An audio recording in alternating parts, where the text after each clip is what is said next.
얼마 전 파타이 태국에서 엄청난 방산 소식이 들려왔습니다. 태국은 현재 도입한 지 30년이 훌쩍 넘어가는 할아버지 호위함들 가운데 이제 그중 4분을 당장 새 것으로 교체해야 하는 상황에 있는데, 그러니까 그 가운데 2척이 바로 올해 말 퇴역해야 하기 때문에 지금 태국은 새로운 호위함 쇼핑이 매우 급한 상황입니다. 참고로 태국은 동남아에서도 꽤 큰 국가로 아주 긴 해안가를 가지고 있는 나라로 해군의 중요도가 매우 높은 나라입니다. 그래서 태국은 현재 총 7척의 호위함을 보유하고 있는데, 정말 안타깝게도 그중 무려 6척이 모두 중국제입니다. 그것도 무려 30년 전 중국 기술로 만든 것으로 지난 1991년에 차오 프라야급 호위함 4척을, 또 3년 후인 1994년에 나레수왕급 호위함을 2척 더 구매해서 지금 6척을 가지고 있는데, 그렇게 마치 중국집처럼 중국제 호위함 6척을 운영하며 어찌어찌 해군을 꾸려오다가 한참 후인 2019년에 와서 갑자기 새로운 신형 군함을 한 대 구매하게 됩니다. 그게 바로 우리 대한민국 하나오션의 최신형 스텔스 전함인 푸미폰 아둔 야대급 호위함으로, 이때 태국은 갑자기 레드불에다 불닭 소스를 넣어 끓인 뜨거운 똠양꿍을 원샷 드링킹한 것처럼 한국산 호위함의 말도 안 되는 성능과 완성도에 정말 깜짝 놀라게 됩니다.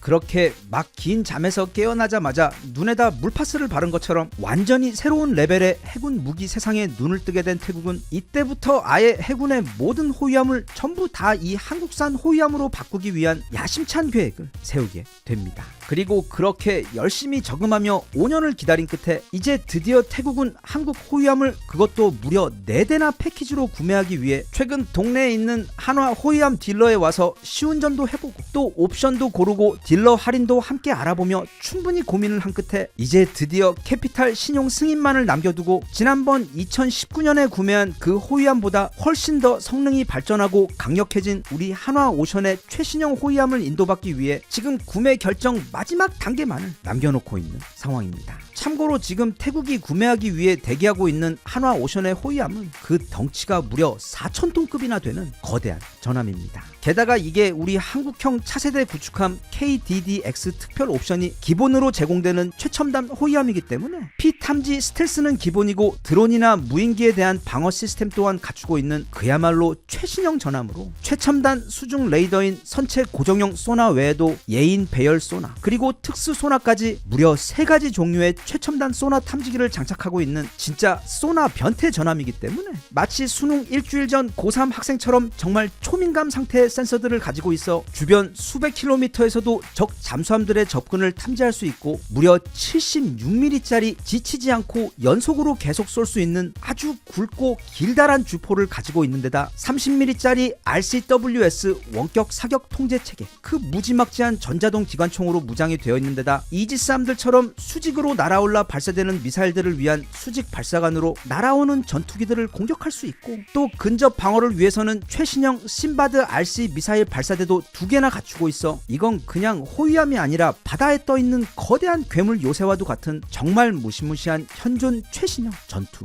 전함입니다. 그런데 태국은 지금 이런 무지막지한 걸 4대나 구매하려고 하고 있습니다. 이제 캐피탈 신용 승인과 태국 국왕의 최종 허락이 떨어지며 계약이 마무리되고, 이후 선체 유리막 코팅과 딜러표 무료 썬팅, 그리고 끝으로 블랙박스까지 달아서 이제 출고가 되어 이 4대가 태국 해군에게 인도가 되고 나면 태국은 그 즉시 이 동남아 바다에서 가장 강력한 말도 안 되는 전투력을 보유한 최강 해군을 가지게 됩니다. 그나마 여기에 대적할 수 있는 유일한 곳이 바로 필리핀인데, 왜냐하면 필리핀 또한 최근 우리나라 호위함들을 2척 구매해서 이전에 구매했던 것 2척에 더해 4척을 가지고 있어서 그 둘은 동남아 전체를 통틀어서 현재 최강 해군으로, 그 둘이 서로 싸우지만 않는다면 각각의 바다에서 현재 태국과 필리핀을 위협할 수 있는 나라는 없습니다. 그런데 동남아 해군 이야기가 나와서 말인데, 우리 KF-21 먹튀하고 도망친 인도네시아가 우리 보람의 잠금은 맨날 돈 없다고 주지 않으면서도, 아니 돈이 어디서 났는지 최근에는 이탈리아 해군이 퇴역시킨 고물 항공모함을 인수하기로 하며 자국 해군을 벌크업 시키려고 하고 있는데, 이것도 그 뒷이야기가 정말로 골 때리는 이야기라 나중에 다른 영상에서 좀 자세하게 다루려고 하는 이야기인데, 인도네시아는 이 아무짝에도 쓸모없는 마치 공룡 화석과도 같은 고물 항공모함을 구입해놓고는 이게 구매하고 보니까 옛날 가스터빈 엔진 4개를 사용해 속도가 엄청나게 느려 단순히 적 전투기나 잠수 그리고 전함들에게 그냥 바다 한가운데 떠있는 고정 표적이 되는 것뿐 아니라 무엇보다 맞바람이 너무 약해 항공모함에서 전투 전투기들이 뜰 수조차 없는 상황이다 보니까 이 대단한 인도네시아 해군은 이 항공모함의 엔진을 최신형 4개의 디젤 엔진으로 교체를 하겠다며 지금 머리를 굴리고 있는 상황입니다. 그런데 문제는 그게 기술적으로 가능하다고 쳐도 그 디젤 엔진은 기존 가스터빈 엔진들보다 부피가 거의 5배 가까이 큰 200톤이 훌쩍 넘어가는 크기라 그건 마치 1990년식 쌍용 무쏘를 구입한 다음에 거기다가 신형 부가티 16기통 엔진을 우겨 놓겠다는 것과 같은 이야기로 도대체 그 새로운 엔진이 들어갈 공간을 어떻게 확보할 것인지 또 그렇게 엔진 수합을 할 만한 기술력은 있으면서 그런 생각을 하는 것인지 정말 인도네시아는 여러모로 신비한 곳입니다.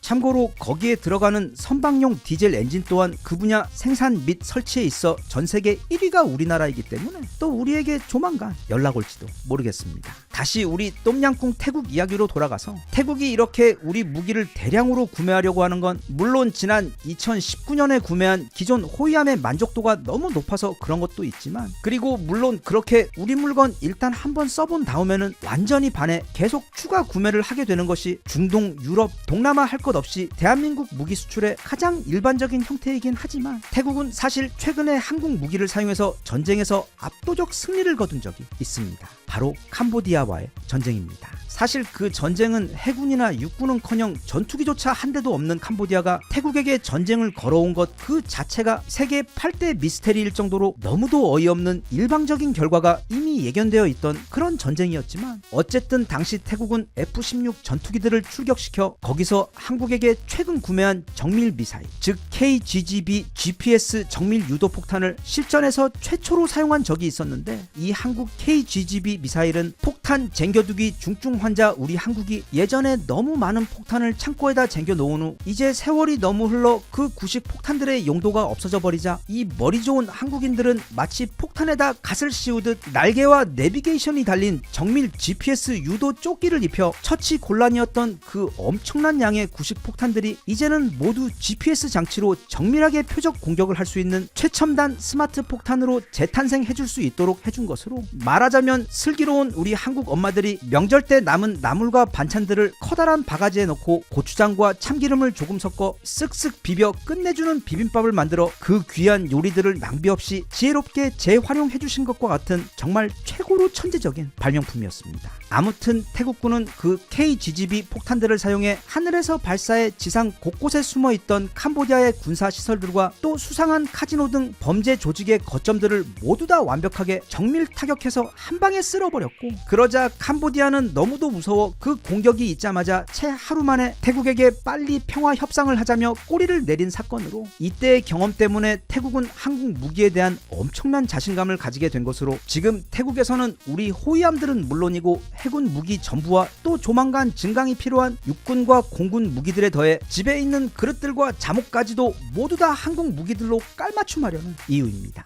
이미 유럽에서 벌어지고 있는 그 코리안 벨트 현상이 지금 동남아시아에서도 빠른 속도로 진행되고 있는 것 같습니다. 부디 태국과의 이번 계약이 잘 마무리되어 우리 호위함들이 태국의 해군을 동남아 최강으로 무장시켜 줄 수 있기를 바라며 인도네시아가 지금 하려고 하는 아마도 미국에게도 어려운 전 세계 최강의 항공모함 개조 기술력이 필요한 그 멋진 도전도 절대 끝까지 포기하지 말고 500년이 걸리더라도 꼭 성공할 수 있기를 바랍니다.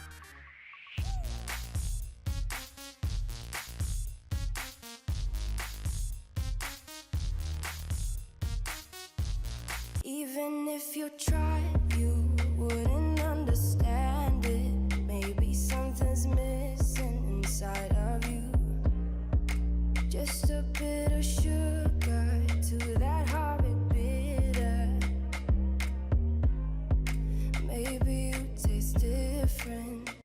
이번 영상에서는 최근 각 분야에서 발표되고 있는 다양한 과학과 기술 관련 소식들을 종합해 지금 2026년부터 앞으로 대략 500년 동안 엄청난 새로운 기술들의 발전으로 인해 우리가 보게 될 미래 세상의 모습에 대해 재미삼아 같이 한번 살펴보겠습니다. 먼저 2026년부터 2030년 사이 인공지능과 로봇 산업이 기하급수적인 초기 발전을 이뤄내면서 2030년경에는 이미 전체 절반에 가까운 사무직들이 인공지능으로 대체되고 그 외 전 세계 자동차 공장 외에도 대부분의 공장들 역시 노동자의 절반 가까이가 휴머노이드 로봇들로 대체되며 그렇게 이제는 인간과 로봇이 조립 라인에 나란히 함께 서서 같이 일을 하는 시대가 열리게 됩니다. 전 세계 곳곳에 우죽순격으로 새로 세워진 수많은 초대형 데이터 센터의 전력을 감당하기 위해 그 크기는 작지만 강력한 전력을 생산하고 비교적 안전한 많은 숫자의 초소형 모듈형 원자로인 SMR이 이제는 마치 일반 사무실용 건물들이 들어서듯 전 세계 도시 곳곳마다 세워지게 되고 작물의 재배에 필요한 데이터를 알아서 분석하고 관리해주는 최첨단 AI와 사람의 손길이 없어도 직접 재배에 필요한 모든 과정을 대신해주는 다양한 종류의 농업 로봇들의 개발로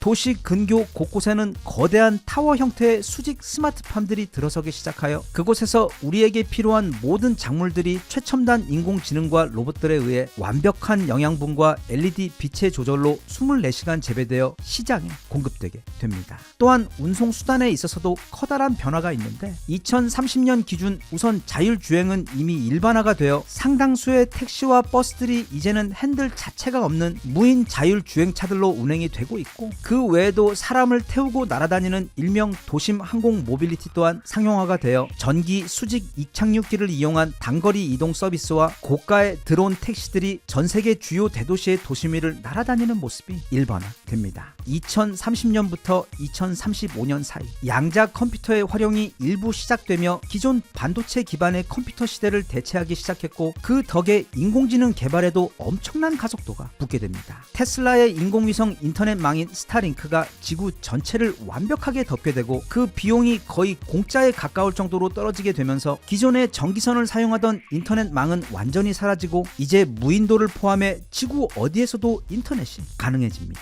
인공지능은 이제 의료와 방산 그리고 산업 부분에서 사실상 과거 인간이 하던 모든 업무를 대신해 인간보다 수백 % 높은 효율성으로 일을 처리할 정도로 뛰어나지만 아직 사람들이 걱정하던 AGI의 특이점에는 도달하지 못했습니다. 2035년부터 2050년 전 세계 로봇의 수가 100억 대를 넘기며 인간의 수를 넘어서게 됩니다. 사실상 상상할 수 있는 모든 종류의 로봇들이 개발되어 공장에서는 물론 식당과 병원 외 일반 가정에서조차 인간이 과거 해오던 모든 노동을 이제는 로봇들이 대신하게 됩니다. 이미 스페이스X의 초대형 로켓인 스타쉽이 화성으로 500번 이상 탐사선과 화물을 보냈고 그 스타쉽은 한 번에 최대 150톤의 화물을 보냈기 때문에 이제 화성 표면에 상당한 규모의 베이스 기지가 생기게 되었고 또 인공지능과 소재공학 그리고 기타 과학기술의 발전으로 태양광을 비롯해 화성 위에서 직접 연료를 채취하고 필요한 장비들도 현지에서 직접 만들어 사용할 수 있게 되어 본격적으로 화성 개척의 시대가 열리게 됩니다. 마찬가지로 달에도 역시 각국의 베이스 캠프가 자리를 잡게 되었고 또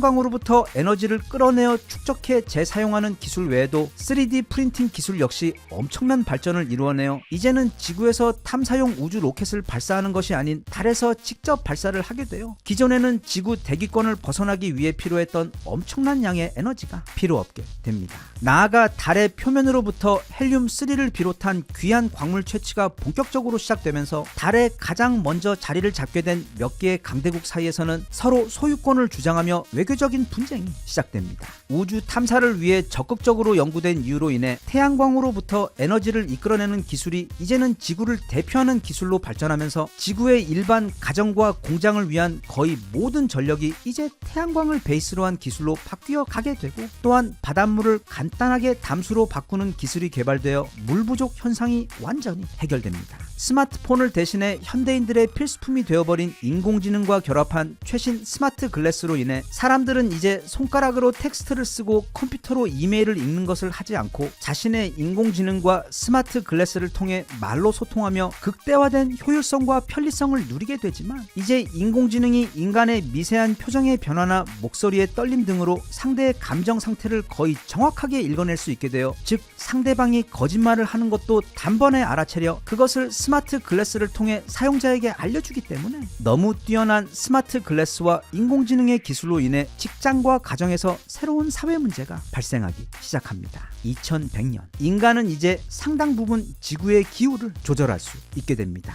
가뭄이 사라지고 갑작스런 폭우와 폭설, 그리고 홍수와 같은 자연재해들이 대부분 사라지게 됩니다. 또한 화성 테라포밍을 위해 개발된 기술력으로 사막을 테라포밍할 수 있게 되었고, 바닷속에도 소규모 도시를 건설할 수 있게 되면서 인간의 활동 공간이 기하급수적으로 늘어나게 됩니다. 이제 전 세계 로봇의 수는 전체 인간의 숫자의 약 10배가 넘는 1000억 대를 넘어서며, 로봇은 과거 TV, 컴퓨터 또는 스마트폰처럼 인간의 삶에 없어서는 안 되는 필수품이 되어버리는데, 로봇 산업이 폭발적으로 성장하게 된 지난 2030년 이후부터 이 로봇 산업을 사실상 독점하게 된 테슬라는 달과 화성 식민지 개척의 결과와 함께 인류 최초로 백경이라는 기업 가치를 갖는 이 지구 위 압도적 최강 기업으로 올라서게 됩니다. 인공지능의 발전으로 암을 포함 사실상 모든 질병들이 정복됩니다. 치료 비용 또한 혁신적으로 낮아지게 되면서 인간의 자연 기대 수명은 200살이 넘게 되고, 특별한 사고가 없는 한 인간이 질병으로 목숨을 잃는 일은 매우 드문 일이 됩니다. 인간과 로봇의 경계가 모호해집니다. 이미 인간의 뇌에 칩을 심어 인지 능력을 엄청나게 높여주는 기술이 상용화되었으며, 그 외 시력이나 청력도 더 나은 센서와 카메라를 직접 이식해 개선할 수 있는 데다, 팔과 다리와 같은 근육의 힘 또한 자신의 DNA를 사용한 바이오 프린팅 기술을 통해 자신에게 딱 맞는 팔과 다리를 프린트하여 접합하여 사용할 수 있게 되어 대부분 장애 역시 과거의 일이 되어버립니다. 이제 가상현실 기술은 각종 첨단 고글과 바디슈트로 인해 사실상 현실과 구분이 어려운 수준까지 도달하게 되어, 대부분의 사람들이 이제는 사회적으로 타인과 관계를 맺는 대신 대부분의 시간을 가상 공간 안으로 들어가 거기서 일도 하고 또 친구를 사귀고 가족까지 꾸리며 자신이 되고 싶고 하고 싶었던 모든 것을 하며 살아가게 되는데, 뇌파를 조절해 마음대로 조절이 가능한 꿈, 즉 루시드 드림이 가능해지며, 인류는 가상현실에서 나와 잠을 자는 동안에도 자신이 원하는 곳에서 원하는 것을 하며 꿈속에서 시간을 보낼 수 있고, 나아가 다른 사람들과 꿈을 공유하며 같은 꿈에서 함께 만나고 즐길 수도 있게 되는데, 이 모든 걸 가능하게 만든 회사에서는 가상현실 세계에서처럼 꿈속에서도 광고를 넣는 방법으로 막대한 수익을 올리게 됩니다. 2200년부터 2300년, 이미 뇌에 칩을 심어 사고의 능력을 높이는 기술이나 센서와 기계를 심어 시각과 청각 등 인간의 각종 감각을 극대화시켜주는 기술 또한 100년이 넘게 개발을 이어왔기 때문에, 이제 인공지능과 로봇은 더욱 인간과 비슷해져 버렸고, 반대로 인간은 더욱 로봇에 가까워지게 되면서 그렇게 인간과 로봇의 경계가 모호해지게 됩니다. 그래서 이제는 로봇 또는 로봇 하이브리드 인간들을 위한 또 다른 형태의 올림픽이 생겨나 큰 인기를 얻게 되고, 이제 더 이상 로봇은 기계가 아닌 또 하나의 인류의 지위로 올라서며, 인간들 가운데 로봇과 결혼을 하고 또 자신의 DNA와 로봇의 디지털 정체성을 결합해 자식을 갖는 일 또한 시작되며, 본격적으로 로봇의 인권에 대한 논의가 진지하게 시작됩니다. 지난 200년 사이 인류에게 가장 큰 사업은 인공지능과 로봇이 사회 전체의 사고 과정과 노동을 대체한 것이기도 했지만, 바로 화성 식민지 건설이 가장 큰 사업이었습니다. 화성 개척을 시작한 지 이제 200년이 넘어가게 되자 화성의 표면에는 대기의 질을 바꾸기 위한 기계들이 화성 표면의 얼음을 녹이며 대기권을 생성시키며 공기층을 만들어내고 있고, 다양한 기계들이 화성 표면에 있는 광물과 자원들을 채취하고 또 추후 주거지로 사용될 공간을 만들기 위해 테라포밍 및 평면화 작업을 하고 있는 와중에, 이미 100만 명을 넘어서게 된 화성 인구의 절대 다수는 화성 표면 아래 건설된 지하 도시에서 지구에서의 삶과 크게 다르지 않는 생활 및 사회적 인프라를 구축한 후 생활하고 있으며, 자신들만의 독립적인 정부를 가지게 됩니다. 2300년부터 2500년 사이, 인간은 특이점을 넘어버린 강력한 인공지능의 도움으로 중력을 완벽하게 정복하게 됩니다. 기존의 모든 탈 것이 중력과 공기 저항을 이겨내기 위한 구식 방식이었다면, 이제는 중력과 공기 저항으로부터 완벽히 자유로운 방식으로 지구 내에서는 물론이고 간편하게 지구를 떠나 이미 지구인들 최고의 휴양지가 되어버린 달 식민지를 비롯해 제2의 지구가 되어 10억 명의 인구가 살고 있는 화성 외에도 태양계 내 근거리 우주여행을 할 수 있게 됩니다. 또한 하늘에 떠있는 각종 건물들도 빠르게 생겨나게 되면서, 이제 지구는 지구 표면을 넘어서 대기권의 상당 부분들까지도 건물들이 가득한 수직 3D 형태의 도시 구조를 가지게 됩니다. 화성의 경우 이제는 지난 테라포밍의 노력으로 인해 화성 표면에 녹지와 대기층이 생겨나고, 그린하우스 효과로 남반구의 대규모 얼음층이 모두 녹으며 바다가 생겨나면서 다시금 각종 생명체들이 생겨나며 진화를 시작하는 녹색 행성이 되고, 이제는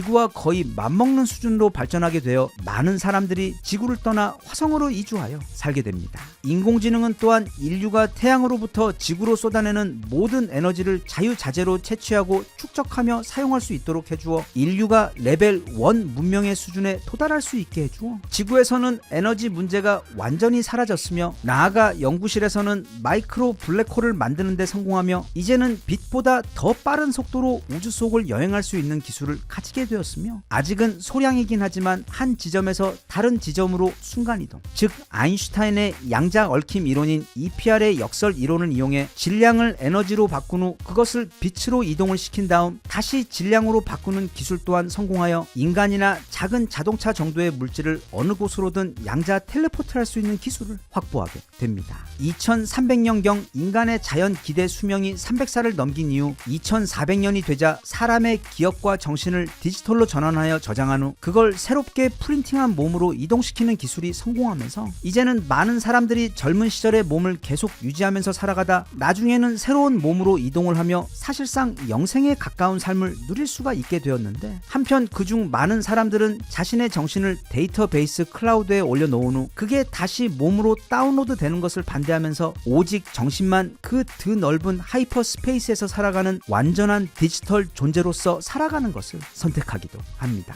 2500년 이후 인류는 이제 태양계를 넘어 은하계 모든 곳을 개척과 식민지 건설의 대상으로 삼고 지구의 최첨단 인공지능과 항시 연결되어 있으며 스스로 자급자족이 가능하고 또 스스로 복제가 가능한 로봇들이 탑재된 수천만 대의 탐사선을 우리 은하계 모든 방향으로 보냅니다.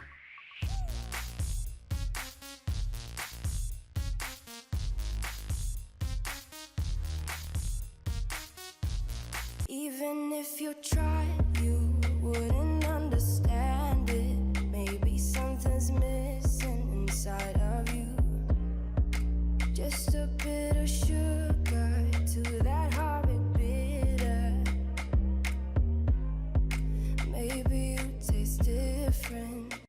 정말 요즘 우리나라에 뭔가 엄청난 기운이 들어온 게 확실한 것 같습니다. 불과 작년에 우리 국립중앙박물관이 5위에 오른 것을 축하하며 영상을 올렸고 또 몇 개월 있다가 이제 4위가 되었다는 믿기 힘든 소식도 영상으로 만들어 올렸었는데 2026년 1월 기준 이제 우리 국립중앙박물관은 프랑스 루브르와 바티칸 박물관에 이어 전세계 박물관 3위까지 올라서 버렸습니다. 유물이라는 것은 객관적인 점수를 매길 수가 없는 것이고 또 어느 박물관이 단지 더 많은 유물을 전시하고 있다고 해서 그렇게 기계적으로 점수를 매길 수가 없기 때문에 보통 이런 경우 해당 국가의 박물관을 방문한 방문객의 숫자로 순위를 매깁니다. 그래서 작년 12월 31일까지 집계된 것이 프랑스 루브르가 약 873만 명, 바티칸 박물관이 약 682만 명으로 각각 1위와 2위를 했고 우리 국립중앙박물관이 바티칸에 고작 30만 명 모자른 650만 명을 기록하며 3위를 한 것입니다. 보통 사람들이 외국에 여행을 가게 되면 물론 그것에 유명한 휴양지나 해변 같은 데를 가기도 하지만 대부분 박물관을 한 번쯤은 들리곤 합니다. 다시 말하면 관광객이 많은 나라는 그만큼 박물관 방문객 수가 보장되는 상황으로 그렇게 보면 프랑스는 언제나 전 세계 관광객 수 부동의 1위 국가이고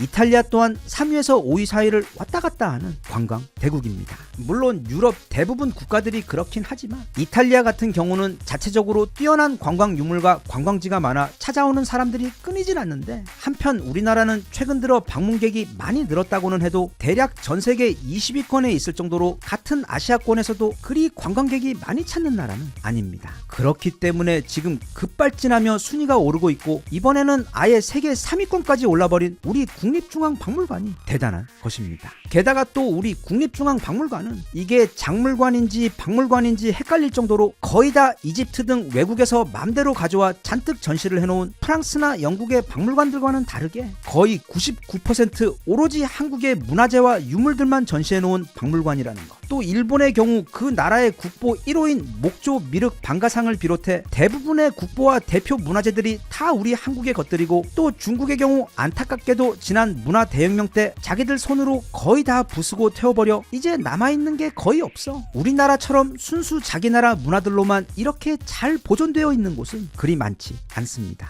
그게 우리 국립중앙박물관이 정말 자랑스럽고 특별한 이유입니다. 그런데 이런 국립중앙박물관의 성공의 배경을 단지 BTS나 캐대언의 인기 때문이라고 하기엔 국립중앙박물관의 콘텐츠가 너무 좋습니다. 다녀와 보신 분들은 잘 아시겠지만 그렇게 크지도 작지도 않은 박물관 건물 안에 정말로 짜임새 있게 지루할 틈이 없이 우리나라의 과거와 현재를 모두 조명할 수 있도록 굉장히 센스 있게 콘텐츠를 기획해 놓은 것에 더해 이제는 너무 소개를 많이 해서 마치 내가 부처가 된 것 같은 우리나라의 최고 보물인 방가 사유상을 모셔놓은 마치 꿈속을 걸어다니는 것처럼 만들어 놓은 몽환적인 방인 바로 사유의 방처럼 같은 유물이라도 그걸 어떻게 기획하고 보여주느냐에 따라 경험의 가치가 완전히 달라질 수 있다는 걸 국립중앙박물관은 반복해서 보여주고 있습니다. 참고로 그 방 제목마저 너무도 멋진 이 사유의 방은 평소 사유를 잘 하지 않으시는 분들이라도 나중에 시간이 되시면 꼭 한번 방문해 보시길 정말 강력하게 추천하는 곳입니다. 일단 입구부터 뭔가 비밀 사원에 들어가는 것처럼 마음이 차분해지는데 그렇게 작은 동굴 같은 어두운 통로 하지만 지붕에는 마치 별이 떠 있는 것 같은 작은 별들이 촘촘히 박혀 빛나고 있는 길을 따라 들어가면 이내 감각을 압도하는 엄청나게 커다란 방이 나오는데 대신 조명이 어두워서 굉장히 편안한 느낌이 듭니다. 그리고 여백이 한가득한 그 방의 끝에 보면 신비한 자태로 앉아 계신 두 분의 부처님, 즉 방가 사유상들이 우리 시선보다 조금 더 높은 곳에 앉아 관람객들을 맞아줍니다. 운이 좋아 사람이 없을 때 가보면 그 크고 따뜻한 방에 오로지 나와 방가 사유상만 있어 서로가 침묵 속에 서로를 마주보며 마치 시공을 초월한 어떤 대화를 나누는 것과 같은 신비한 기분까지 드는 곳이 바로 사유의 방으로 여긴 어린 아이들을 데리고 가기에도 너무도 특별하고 교육적인 곳이며 또 좀 짜증나긴 하지만 연인들끼리 데이트를 할 때도 손잡고 박물관 여기저기를 천천히 둘러보고 이 사유의 방 안에도 함께 들어가 말없이 부처님을 마주하는 그런 경험을 함께 하는 것도 정말로 특별하고 아름다울 것 같은 데이트 명소입니다. 그리고 가장 최근에 다녀온 아마 지금도 하고 있는 것으로 알고 있는 이순신 장군 특별전 또한 그런 센스 있는 기획에서 탄생한 최고로 멋진 기획전입니다. 우리나라 사람들 가운데 이순신 장군님을 모르는 사람은 없을 것이고 또 그를 존경하고 사랑하지 않는 사람 또한 없을 것이지만 반면 우리는 이순신 장군님에 대해 그렇게 잘 알지 못합니다. 원래는 진짜 이순신 장군님만을 위한 상암 경기장만한 초대형 박물관이 있어야 하는데도 어쨌든 그 흔한 기획전도 찾아보기 어려웠던 상황에서 이번에 국립중앙박물관에서 완전 작정하고 제대로 된 이순신 장군 기획전을 마치 커다란 선물처럼 오픈해 주었는데 지난 영상에서도 소개를 하긴 했지만 이 기획전은 1부부터 4부로 나뉘어서 임진왜란 발발 때부터 시작해 노량대첩이 끝난 시점까지 마치 한 편의 입체 다큐멘터리를 그 안으로 들어가 걸어서 보는 것처럼 짜임새 있게 아주 잘 구성해 놓았습니다. 그때 우리 군이나 왜군 그리고 당나라군이 사용했던 각종 무기 실물들과 당시 전투를 묘사해 놓은 매우 귀한 그림들도 굉장히 많이 볼 수 있고 무엇보다 난중일기 친필본은 물론이고 전쟁 중 이순신 장군이 쓰신 장계와 편지들 그리고 런조가 이순신 장군께 미안하다며 다시 사령관 자리를 맡아 왜군 좀 쫓아내 달라고 사정하는 뻔뻔한 편지까지 모든 게 다 실물로 바로 코앞에서 볼 수가 있고 여기 보이는 것과 같은 무려 2m에 달하는 이순신 장군님의 칼도 직접 구경할 수 있는데 특히 이 칼은 그 길이만 197cm가 되어 직접 보면 엄청나게 포스가 대단합니다. 그리고 그 외에도 이번 전시회에서는 총 369점에 달하는 엄청난 양의 다양한 유물들과 그 중에는 국가 지정 보물만 43점에다가 또 이순신 종가에서 내어주신 유물 34점 등 이순신 장군님 관련 너무도 귀한 유물들을 한자리에서 접할 수가 있어서 마치 이순신 장군님이 바로 얼마 전까지 살아 계시던 사람인 것 같은 착각이 들 정도로 그에 대해 입체적으로 배우고 느낄 수 있는 정말로 귀한 기회이기 때문에 이 이순신 장군 특별 기획전이 언제까지인지는 잘 모르겠는데 마감되기 전에 꼭 가셔서 앞서 소개한 사유의 방과 함께 이번 국립중앙박물관 세계 3위 달성을 기념하는 의미에서 이제 날씨도 좀 풀리고 봄 기운이 나며 나들이를 생각하실 때 아이들 손잡고 또는 연인과 함께 세계의 자랑인 우리 국립중앙박물관을 한번 방문해 보시는 것도 좋을 것 같습니다.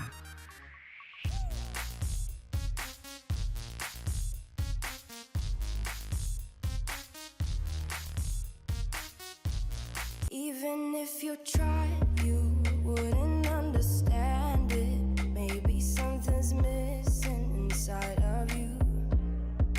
Just a bit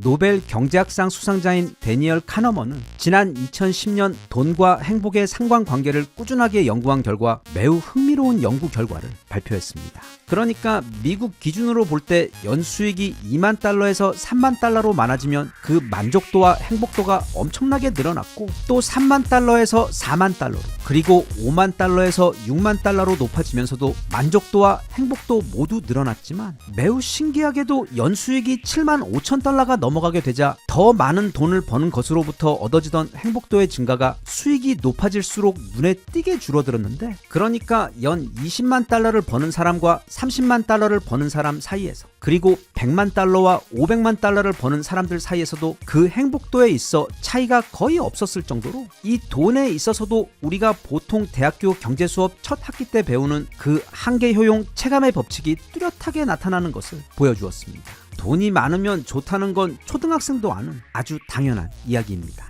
그런데 여기서 함정은, 그래서 얼마큼 있어야 내가 충분히 행복할 수 있느냐는 질문이고, 또 좀 더 나아가 그 충분하다는 것 역시 도대체 얼만큼을 의미하는 것인지에 대해서는 사람들마다 생각이 굉장히 다르다는 점이며, 그것 외에도 대부분의 사람들의 경우 자신이 얼만큼의 돈을 벌고 싶은지, 또 그래서 돈을 벌게 되면 무엇을 해서 행복해지고 싶은지와 같은 구체적인 목표나 고민이 거의 없는 상태로 대부분 그저 오직 지금보다 더 많은 돈, 가능한 최대한 많은 돈을 벌고자 인생을 살아간다는 점입니다. 여기서 한 가지 굉장히 중요한 변수는 우리의 인생이 그리 길지 않다는 점입니다. 이번 영상은 바로 이런 매우 민감한 돈과 인생에 대한 이야기, 그 중에서도 돈을 대하는 마음가짐과 철학에 대해 다시 한번 찬찬히 생각해보고, 궁극적으로 돈에 대해 너무 쫓기며 살지 않고 철학의 보완과 관점의 전환을 통해 더 적은 돈으로도 훨씬 더 풍족하고 자유롭게 살아갈 수 있는 그런 방법에 대해 같이 한번 살펴볼까 합니다.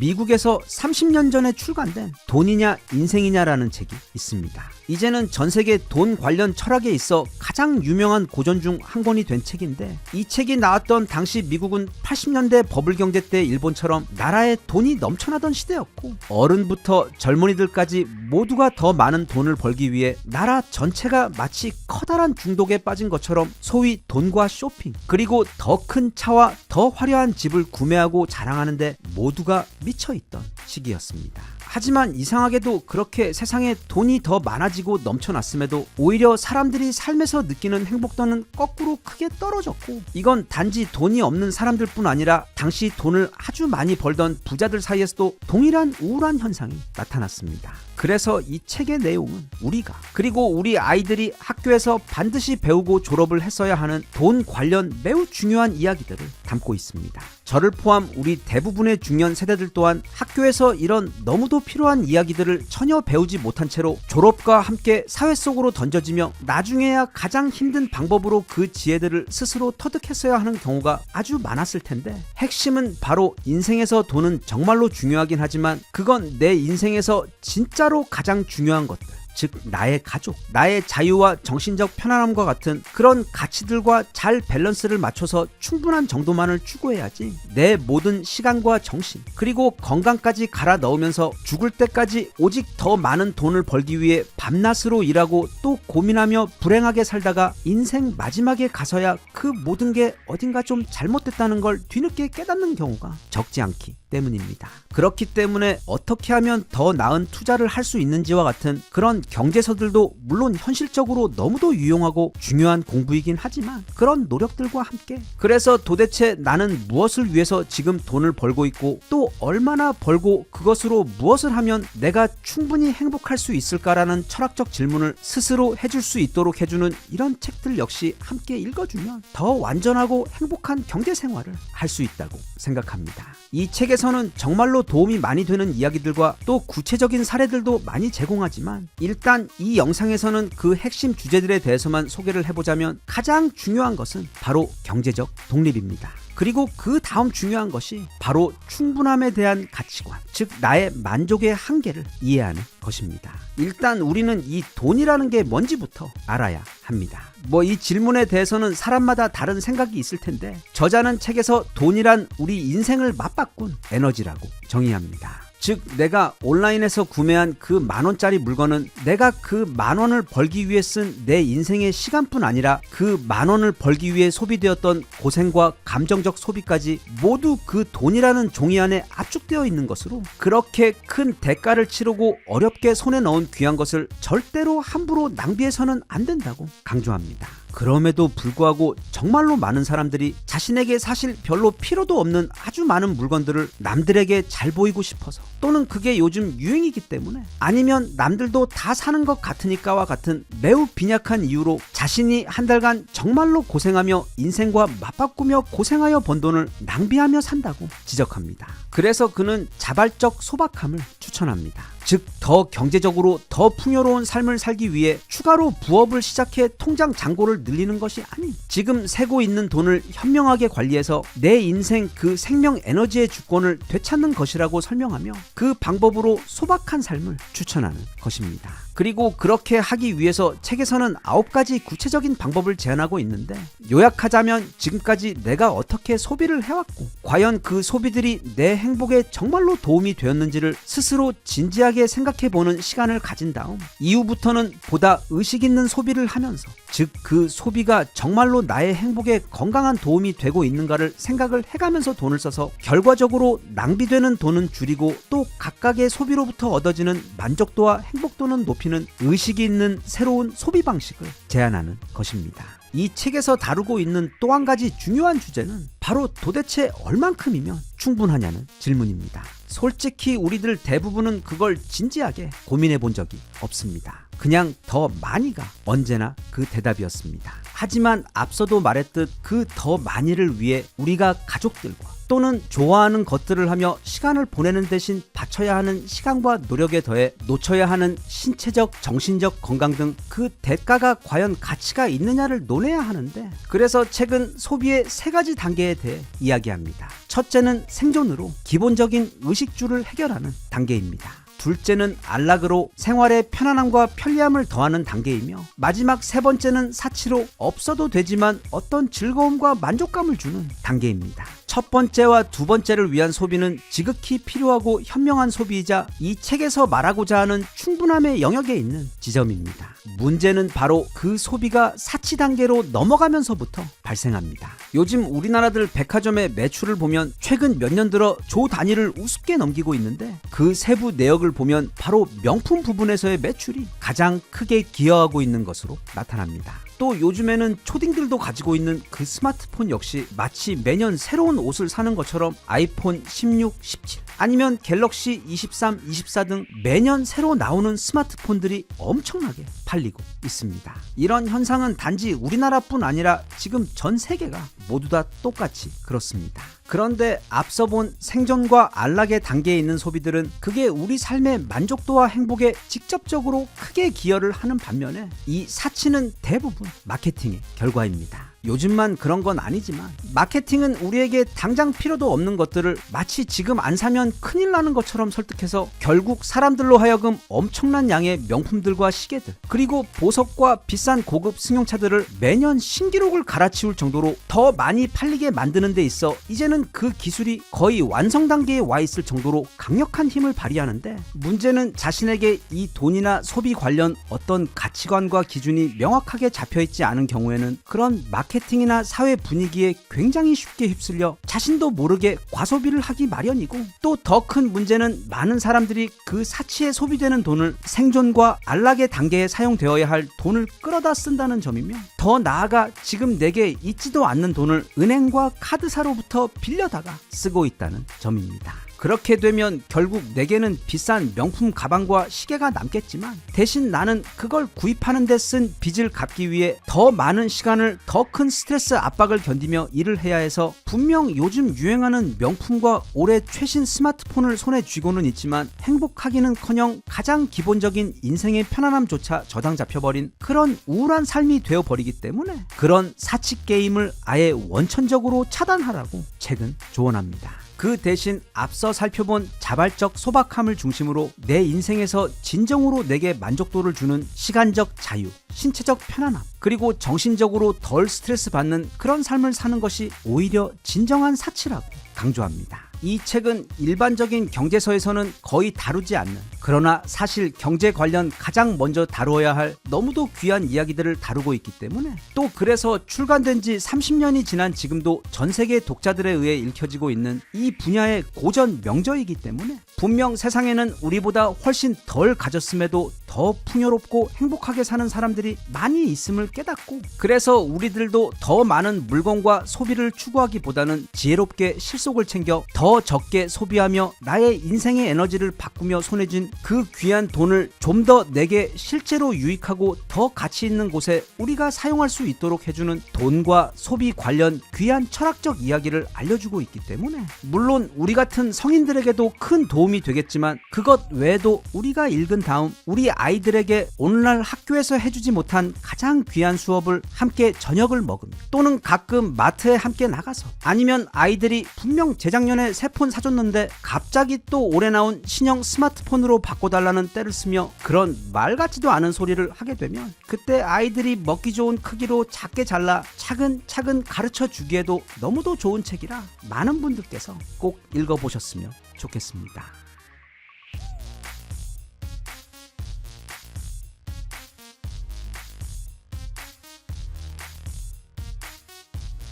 Even if you tried, you wouldn't understand it. Maybe something's missing inside of you. Just a bit of sugar to that horrid bitter. Maybe you taste different. 요즘 매년 새해가 시작되고 나면 물론 엔비디아나 삼성, 그리고 SK 하이닉스에서 업그레이드된 새로운 반도체들이 등장하고 있고, 또 애플이나 삼성에서 새로운 기능을 탑재한 신형 스마트폰을 출시하면서 마치 매년 새로운 블록버스터 영화가 나오듯 다음엔 뭐가 나올까 그걸 기대하는 재미가 크기도 한데, 사실 전 세계 첨단 무기계에서도 비슷한 흥미롭고 멋진 새로운 무기들이 계속해서 등장하고 있습니다. 대신 이 무기계는 아이폰 같은 스마트폰 시장과는 달리, 또는 4년에서 7년 사이 페이스리프트를 넘어 풀체인지까지 완전히 새로운 모델이 나오는 자동차 업계와 비교해서도 그 신형 모델 출시 주기가 때론 수십 년씩 될 정도로 매우 길기 때문에 가끔씩 신형 무기 소식이 들려오면 정말로 흥분되고 너무 궁금해 관심이 갑니다. 그런 와중에 아무래도 지난 20-30년 사이 새로 출시되었던 최첨단 무기들 가운데 가장 대단했던 것은 바로 미국의 스텔스 전투기인 F-22 랩터와, 그리고 지금 봐도 아니 이게 한 500년 후에 나온다고 해도 여전히 멋있을 바로 B-2 스텔스 폭격기일 텐데, 이 B-2 스텔스의 경우 바로 작년에 그 후속 모델인 B-21 레이더가 나오며 엄청난 관심을 받았던 적이 있습니다. 참고로 이 B-21 폭격기는 앞으로 최소 30년간 미국의 국방 전력을 상징하는 핵심 병기가 되어줄 엄청난 폭격기로, 이건 이미 너무도 뛰어났던 B-2 폭격기와 유사한 형태를 가지고 있지만 그 내용을 살펴보면 완전히 새로운 레벨의 첨단 기술력이 모두 집약된 전 세계 최초의 6세대 스텔스 폭격기로, 과거 B-2 폭격기는 새로운 기술로 업그레이드를 하려면 장비를 통째로 꺼내서 바꿔야 했지만, 이 새로운 B-21 폭격기의 경우 마치 요즘 스마트폰처럼 태생부터가 아예 디지털 세대로 설계되어 그냥 온라인으로 새로운 소프트웨어만 다운로드하면 마치 매트릭스에서 주인공 네오가 격투기 능력을 다운로드 받아 사용하게 되는 것처럼 언제든 빠르게 최신식 기술이 즉시 적용될 수 있는, 말하자면 날개 달린 슈퍼 컴퓨터입니다. 게다가 또 B-2는 대당 생산 단가가 무려 2조 원에 달해 미국마저도 그걸 딱 21대밖에 만들지 못했었는데, 대신 이 B-21은 생산 단가를 크게 낮춰서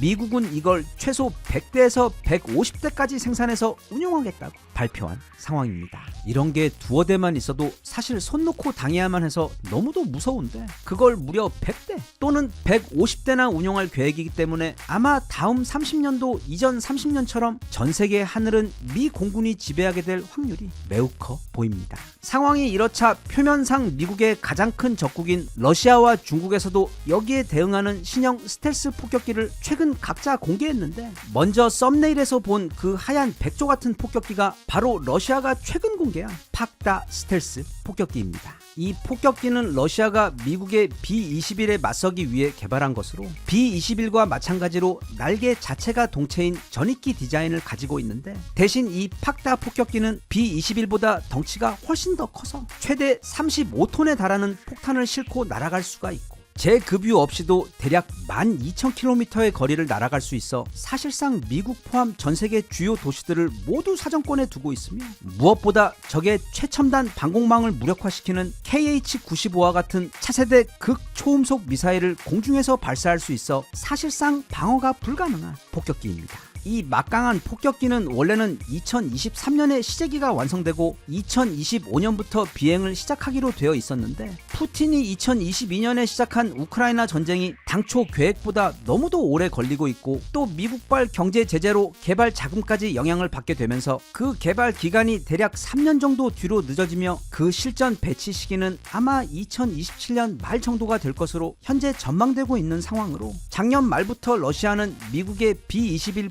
폭격기의 공식 발표 이후 이 팍다 폭격기 관련 기사를 대대적으로 공개하고 있는 상황입니다. 한편 중국에서는 이것보다 훨씬 더 큰 항공무기를 최근 공개했습니다. 생긴 건 미국의 B2나 아니면 조금 전 살펴본 러시아 폭격기와 매우 유사한 전익기 형태를 하고 있는데, 대신 그 크기가 대략 20배 가까이 큽니다. 그러니까 냔냐오라는 이름의 이 거대한 항공기는 폭격기가 아니라 하늘을 나는 공중 항공모함으로 앞에서부터 뒤까지 전체 길이가 242m에다 또 날개 폭이 무려 684m에 달하는 크기, 즉 축구장 몇 개를 합친 크기의 어마무시한 덩치를 가지고 있는 비행기로, 그래서 최대 이륙 중량도 12만 톤에 달합니다. 선체 내부에는 경납고가 있어서 전투기를 88대를 싣고 다닐 수가 있는 데다 레이저 병기 및 고에너지 입자포까지 탑재하고 있어 하늘을 나는 무적의 요새 같은 비행체가 바로 이 냔냐오라고 중국에서는 발표했습니다. 일단 DJI 같은 회사들 보면 중국이 드론도 잘 만들고, 또 비록 자기들 눈에만 안 보이는 것이지만 스텔스 전투기도 꽤 일찍부터 만들어 왔고, 요즘에는 인공지능이나 로봇 기술도 상당히 앞서 나가면서 기술력이 뛰어난 건 분명히 맞는데, 축구장 3개를 이어놓은 크기에 그것도 12만 톤이나 되는 이런 공중 항공모함을 실제로 만들 수 있다는 건 우리 솔직히 말해서 매우 현실성이 없어 보입니다. 게다가 저 커다란 게 하늘에 떠다니면 미국이나 적국도 진짜 무슨 바보가 아닌 이상 극초음속 미사일 몇 방 쏴서 떨어뜨리거나, 아니면 2차 대전 때 일본 항공모함들 당했던 것처럼 F-22나 F-35 같은 전투기들이 벌떼처럼 달려들어 공격하면, 그래서 그 미사일 중 몇 대만 적중해도 저 공룡 비행체는 그 안에 88대의 전투기들을 모두 끌어안고 그냥 추락할 것 같은데, 아마도 이건 이런 거 좋아하는 중국 국민들에게 홍보하기 위해 만들어낸 일종의 판타지 국방 홍보 영화 같은 뭐 그런 의미에서 이런 거 그냥 개발하고 있다고 치고 발표한 그런 용도가 아닌가 싶습니다. 그랬거나 말았거나 저런 게 실제로 현실에서 만들어질 일이 전혀 없다고 하더라도 어딘가 좀 막 스타워즈 생각도 나면서 중국 밀리터리 매니아들에게는 꽤 심장 뛰고 멋진 소식이 되었을 것 같습니다. B-21도 그렇고, 또 앞서 살펴본 너무도 멋진 팍다 폭격기도 그렇고, 그 중국산 공중 항공모함도 그렇고, 그리고 최근 발표되고 있는 각종 6세대 전투기들도 그렇지만, 이제 항공 기술이 너무도 발전해서 정말 옛날에 공상과학 영화에서만 보던 그런 미래 전투기들, 아니 일부는 오히려 그것보다 더 멋있게 생긴 전투기와 폭격기들이 최근 계속 공개가 되고 있어 앞으로 한 10년 후에는 지금은 상상도 하기 힘든 엄청나게 멋진 모습을 한 공중 무기들이 전 세계 하늘을 누비고 있을 것 같은데, 이제 KF-21의 정말 야무진 성공으로 그 전 세계 군사 최강국들의 최첨단 스텔스 전투기 올림픽에 성공적으로 입장한 우리나라 우주 항공 기술 역시 그때쯤에는 앞서 본 저 전투기와 폭격기들보다 더 무섭고 강력하며 또 디자인적으로도 더 멋있는 전투기를 만들 수 있었으면 좋겠습니다.